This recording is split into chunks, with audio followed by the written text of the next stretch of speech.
Y bien, como sabemos, uno de los anuncios que provocó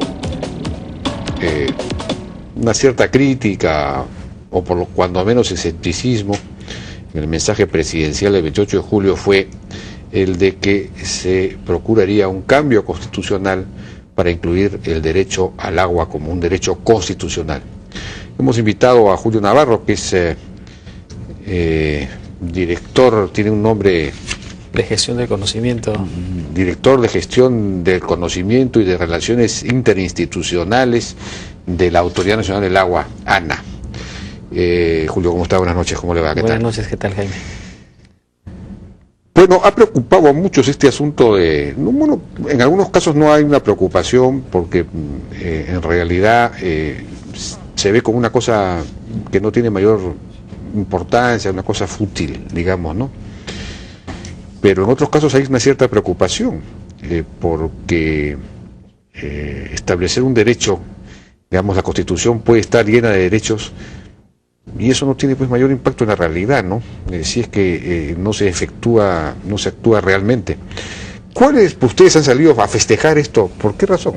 En realidad, no solamente es una iniciativa que se ha desarrollado, se propone en nuestro país, sino que ya el 28 de julio del año 2010, las Naciones Unidas también pone énfasis en ello y se declara perfectamente en función, y te leo textualmente, ¿no? Hay un reconocimiento explícito al derecho humano al agua y al saneamiento, reafirmando que el agua potable limpia y el saneamiento son esenciales para la realización de todos los derechos humanos, y que convoca a los países desarrollados en apoyar a los países en vías de desarrollo, inclusive a desarrollar lo necesario para atender este recurso. Eso es obvio, porque lo que es absurdo es hacer toda una movida para modificar la Constitución, es perder tiempo en algo que además no tiene impacto en la realidad, ¿no? Porque en la Constitución está, pues no sé, el derecho al trabajo formal, con derechos y todo lo demás, y solo los 20% los tienen, ¿no? Entonces, ¿de qué sirve que esté en la Constitución? ¿Por qué el ANA, en lugar de festejar y dedicarse a promover una modificación constitucional, no se dedica a trabajar en las cosas concretas? No, yo creo que hay dos escenarios sobre los cuales nosotros tenemos que actuar. Yo creo que todo país requiere tener normas claras, tener bien claro realmente cuáles son los pilares sobre los cuales tiene que actuar toda actividad pública, y poner al agua como una de las prioridades en la gestión de gobierno, y que esto trascienda, que vaya más allá incluso de un gobierno, sino que sea una política de un país, es extraordinario. Bueno, no solo eso, no se necesita modificar la Constitución para eso. Es una iniciativa y bueno, eso está a nivel del Ejecutivo. Porque y nosotros... ahí hay otro problema, ¿no? Si se pone esto como un derecho constitucional, podría ser invocado mal usada, de una manera, digamos, podría ser mal usado este derecho por personas que se quisieran oponer, por ejemplo, a la inversión, ¿no? No, en absoluto. Y entonces eso podría terminar trabando inversiones que tienen una respuesta al problema del agua, pero que eso no se reconozca y sin embargo... Pero miremoslo del otro lado.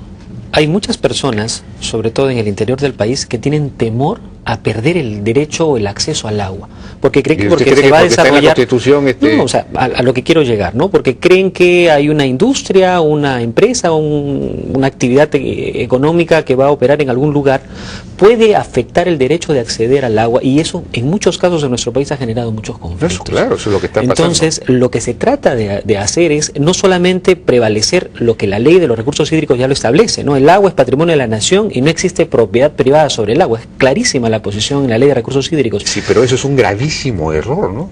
Es un gravísimo error porque eso hace que no se genere más agua, que no haya cosecha de agua. Digamos, si yo pudiera, digamos, vender el agua que me sobra, estaría interesado en ahorrar agua, en generar agua, en construir reservorios, en construir, etcétera, para poder, ¿no? Pero si yo no tengo ese incentivo, no lo voy a hacer. Es un grave error. Por eso estas fórmulas legales siempre son contraproducentes. Depende de dónde lo veas, ¿no?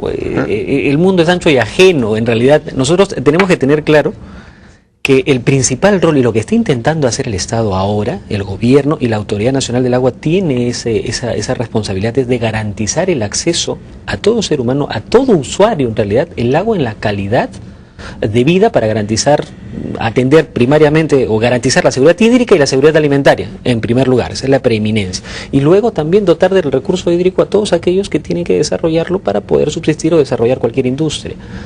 Nosotros en el Perú tenemos abundante agua, suficiente agua. Claro. El problema está en que necesitamos articular trabajo directo del gobierno central, los gobiernos regionales, los gobiernos locales, para juntos desarrollar la infraestructura que permita acceder al agua a quien lo necesite. ¿Qué está haciendo en esa línea la Autoridad Nacional del Agua? Hay un marco general que es muy importante destacar, Jaime. El Acuerdo Nacional está por publicar o por dar a conocer ya la Política 33, que tiene que ver con la gestión de los recursos hídricos. En la Autoridad Nacional del Agua ya se conformó el 20 de julio de una vez lo que la ley le exige, la constitución del Consejo Directivo, que es un Consejo Directivo multisectorial que prácticamente le da nacimiento al Sistema Nacional de Gestión de Recursos Hídricos. En este Consejo Directivo se ha presentado la Política y Estrategia Nacional de los Recursos Hídricos. Es algo que no se tenía y que ahora muy claramente expresa que el rol de la Autoridad Nacional del Agua como ente rector tiene que garantizar el conocimiento o la evaluación o el levantamiento de todos los inventarios de agua que hay en el Perú en todas las fuentes naturales, la vigilancia, el monitoreo y el control de la calidad del agua, el proponer o ayudar al fortalecimiento o al desarrollo de obras de afianzamiento hídrico para garantizar el acceso al agua. Promover además una cultura del agua que nos enmarque dentro de una cultura de paz y además adaptarnos al cambio climático, que eso es muy importante, y prevenir o mitigar los efectos de eventos extremos. ¿Qué capacidad técnica, organizativa, de recursos tiene la ANA para conseguir esos objetivos? Por ejemplo, para todo el levantamiento de todo el potencial o de toda la realidad hídrica, proyectos de financiamiento, en fin, es una tarea es una tarea gigante, titánica. Sin duda. Entonces, pero la tenemos que hacer. Pero es así igual como un derecho constitucional. Tenemos derecho constitucional a que el ANA lo haga, pero ¿qué recursos tiene el ANA? ¿Qué capacidad técnica tiene para hacerlo? ¿Con qué lo va a hacer? ¿Cómo lo va a hacer? Claro, lo que estamos impulsando dentro de la Autoridad Nacional del Agua, y esto es una iniciativa del doctor Hugo Jara Facundo, que es el jefe actual, de promover trabajos participativos entre el sector público y el sector privado, a nivel central, regional y local. La articulación de todos los actores está permitiendo alcanzar esta deseada gestión integrada de los recursos hídricos. Ya lo estamos haciendo, por ejemplo, en Cajamarca. En Cajamarca se han organizado una especie de monitoreos participativos, donde los diferentes actores contribuyen y forman parte de los mecanismos de control y de vigilancia en las diferentes zonas. Eso a ellos les da la tranquilidad, la certeza de que las muestras se recogen en el lugar debido, que es de su interés, que el levantamiento de la información de sus inventarios de agua, de sus fuentes de agua, realmente se registran. Está promoviendo esa actividad, su rol, es uno de los roles principales que nosotros tenemos. Entonces, después de que se conozca esos inventarios y se sepa la línea de base de la calidad del agua, luego se tendrá que promover la conformación de sus consejos de recursos hídricos de cuenca, donde todos los actores, públicos y privados, de manera organizada, van a planificar en torno a su gestión territorial cómo van a distribuir esa agua. Entonces, en realidad, ese es el gran propósito en el cual nosotros estamos esos consejos de cómo van a distribuir y me imagino que cómo van a generar agua. Tienen que desarrollar sus planes de gestión de recursos hídricos por cuencas. Pero no hay ningún consejo de cuencas. ¿Cuántas cuencas hay? Bueno, en el Perú tenemos 159 cuencas hidrográficas. 159 cuencas, que deberían ser pues 159 provincias, pero no lo son. ¿Y cuántos consejos formados hay? ¿Uno? Por el momento tenemos 4 consejos de recursos hídricos ya conformados, que están naciendo porque ahora falta el reglamento de funcionamiento que está en pleno proceso de implementación, y luego el trabajo que tiene que darle, la asesoría técnica que le tiene que dar la Autoridad Nacional del Agua para ayudarlos a formar o a formular sus planes de gestión de recursos hídricos por cuencas. Es más, para eso nosotros tenemos el apoyo del Banco Mundial y del Banco Interamericano de Desarrollo. A través de un proyecto de modernización estamos impulsando el desarrollo de estas 6 cuencas piloto que están en la vertiente del Pacífico, y luego hay un compromiso de implementar 6 cuencas adicionales también en cuanto a la vertiente del Pacífico. ¿Y por qué esto va tan lentamente? ¿Porque requiere recursos también o...? Es un proceso que tiene que darse de manera paulatina. No es que se constituye de inmediato, hay que invitarlos a la acción, no, sino que tiene que haber todo un trabajo de sensibilización, de organización, y lo que es muy importante, se necesita conocer exactamente con qué recursos hídricos contamos. Entonces, cada cuenca tiene que comenzar, el inventario es la primera tarea, digamos. Lo primero que hay que hacer es levantar cuáles son las fuentes antes de formar el consejo. No, puede ser parte del consejo. Parte de su plan de gestión puede ser la validación de sus inventarios. La Autoridad Nacional del Agua ya tiene un inventario, pero eso necesita ser validado. El consejo, como usted bien dice, es un consejo.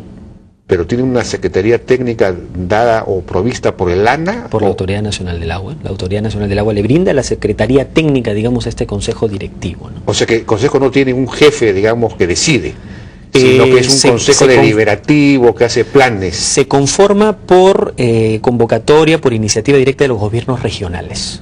Ya. Entonces eso es muy importante, ¿no? Y la presidencia la tienen los representantes de los gobiernos regionales de este consejo directivo, que si una cuenca pasa por tres regiones, entonces Ya. participan los tres representantes de los gobiernos regionales, quienes de manera alternada tienen la responsabilidad de dirigir el consejo.